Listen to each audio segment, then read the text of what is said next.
Hi, my name is John Martinez, and I'm here today with Brad Dudding, Chief Impact Officer for the Center for Employment Opportunities, or CEO. Hi, Brad. Thanks for joining us today. It's great to be here, John. I was wondering if you could tell us a little bit about CEO. Sure. CEO's mission is to enrich the lives of participants coming home from prison. We do that through employment. Our primary strategy is really to redefine the way people come home, connect to employers, prepare for a new career, and connect to the labor force.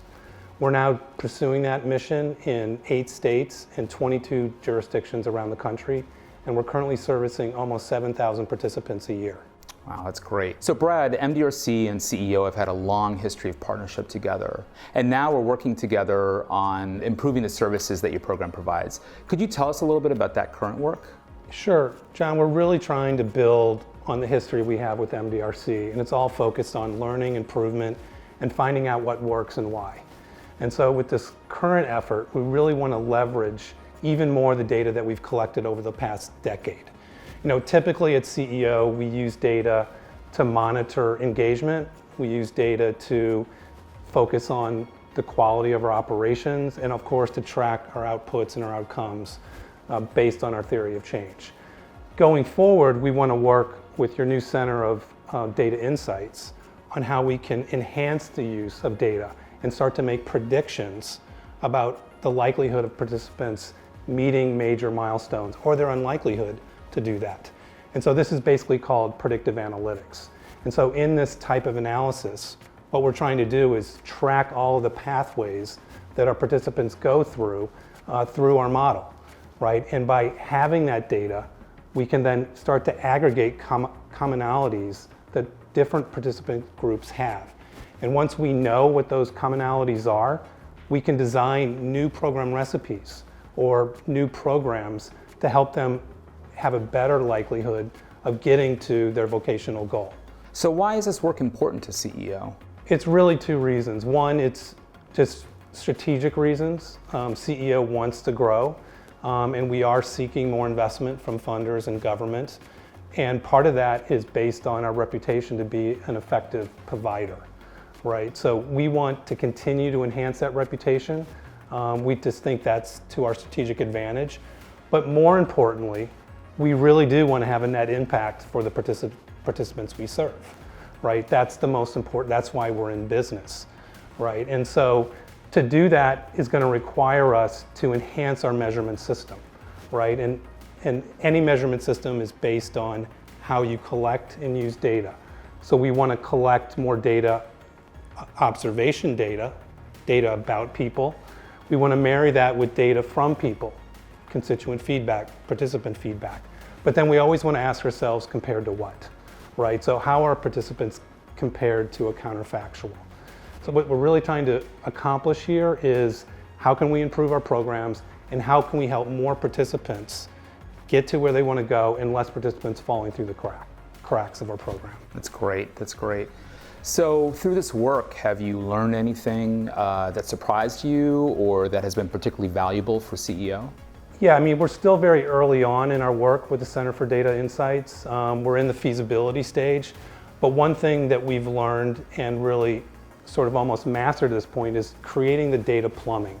So to do this kind of work, you really do first have to clean the data, transform it, and make sure it's going to the right places so that you can apply the data analytics to that. So we've done that with some success. The goal in this is to be able not to do this in an ad hoc way, but to be able to do this in an automated way so data is always flowing. That's really great to hear.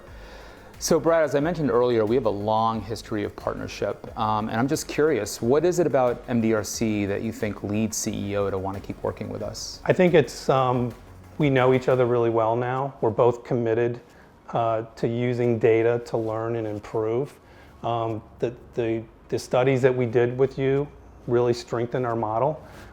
We tested whether CEO reduces recidivism, we tested whether it produces long-term employment, and based on that test, we were able then to credibly replicate our model in new places, right? And then you helped us assess whether we were implementing that with quality and fidelity, right? So now we want to build on that knowledge with new tools that are computational, right, in ways that we can learn a lot faster.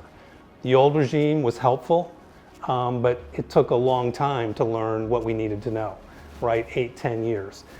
In this iteration, we're hoping that we can learn continuously.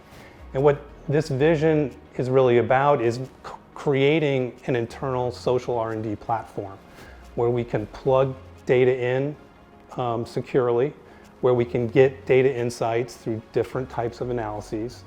We can then test hypotheses with the front line, and then hopefully eventually adapt programs and transform more lives down the road. Well, that's great, Brad. We're really looking forward to continuing to work together on this important stuff. I am too. It's really fun to be part of this new wave of data analytics, and it really has a lot to inform our sector going forward. And thank you so much, Brad, for taking the time to meet with us today. We really appreciate it. As for our continuing work together, MDRC will closely collaborate with CEO in estimating and validating measures of participants' risk levels for program and case managers that can be used for numerous operational purposes, including tracking progress, segmenting cases, and determining who needs more intensive services. These measures will be deployed and tracked over time in Salesforce based on a co-designed process with CEO. MDRC's multidisciplinary team will include data scientists from our Center for Data Insights, behavioral scientists from our Center for Applied Behavioral Science, and importantly, subject matter experts from our policy areas, as well as technical assistance specialists. This ensures that our work is relevant and responsive to CEO's needs, is actionable and sustainable, and is rooted in evidence. To learn more, visit our website at mdrc.org.